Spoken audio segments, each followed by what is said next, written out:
دہشت گردی کا جو جن ہے وہ ایک دفعہ پھر بوتل سے باہر آ چکا ہے، یا آپ ابھی سمجھتے ہیں کہ ابھی یہ جن باہر آنا باقی ہے؟ اتنی لاشیں بکھر گئیں، اتنی لوگ مر گئے، شہید ہو گئے، سینکڑوں خاندان اجڑ گئے، وہ پتہ نہیں دوبارہ اپنے پاؤں پر کھڑے ہو پائیں گے یا نہیں۔ یہ کتنا بڑا سیٹ بیک ہے پاکستان کے لیے۔ دیکھیں، بوتل میں جن کو آپ بند کرنے کی کوشش کر رہے ہیں، وہ جن بار بار بوتل سے نکل کے باہر آ جاتا ہے اور اس کے مضمرات ہیں۔ دیکھیں، دنیا 21ویں صدی میں ہے ہم اس وقت، اور ہم 19ویں صدی کے لحاظ سے اپنے معاملات کو سلجھانے کی کوشش کر رہے ہیں۔ اور اس سے میری مراد یہ ہے کہ جب ہم نے ایک چیز کا تعین کر لیا کہ ہم دہشت گردی کے معاملات کو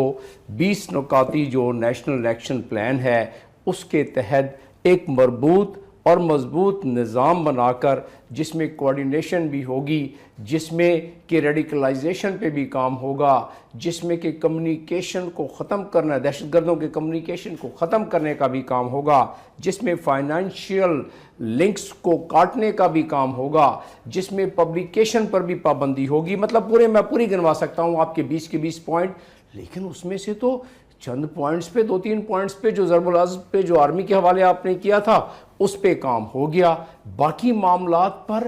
ستم ظریفی ہے کہ کوئی پوچھنے والا ہی نہیں کہ بھئی آپ نے یہ حکومت چلائی ہے، اتنے ادارے اس میں انوالو ہیں نیشنل ایکشن پلان کو عملی جامہ پہنانے کے لیے۔ اگر نیکٹا فال نہیں ہوئی تو اس پہ تو میں کہتا ہوں ایک اور کمیشن کو بننا چاہیے اور 1 ہفتے کا ٹائم دینا چاہیے سو موٹو میں سپریم کورٹ کو، اور یہ آئیڈینٹیفائی کب تک ہم یہ جانوں کا نذرانہ دیتے رہیں گے، کب تک ہم یہ 130 اور 135 افراد کو سر یہی فنڈامنٹ